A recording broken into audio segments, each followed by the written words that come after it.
Finally, spring seems to be here and we're getting some nice warm days as well as the awful torrential rain that we've had for the last, I don't know how many weeks.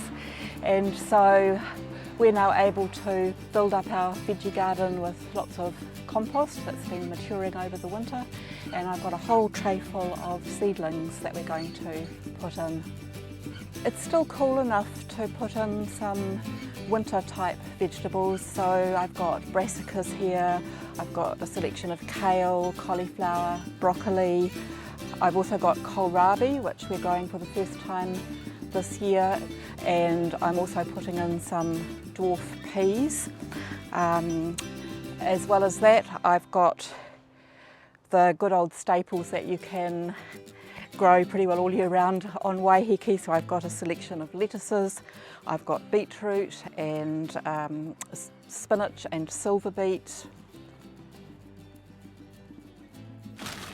𝗵𝗿𝗱𝗱𝗀 is basically, to put it bluntly, it's worm poo. It's when you have a worm farm and you put all your veggies and organic matter into the worm farm, the worms turn it into this lovely, highly nutritious, crumbly soil that we call 𝗵𝗿𝗱𝗱𝗀, and it is gold in the garden. I'm really excited that we've got so much of it for the gardens here.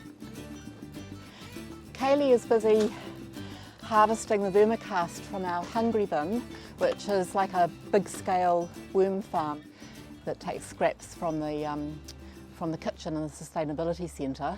And so it looks a bit like a wheelie bin, but it works really well because what it does is, as the worms digest the food waste, it is compressed down and the worms move up, and then we take the bottom off and we've got all this beautiful 𝗵𝗿𝗱𝗱𝗃, but it's already free of worms. So all we have to do is pull this out and we can put it straight onto the garden.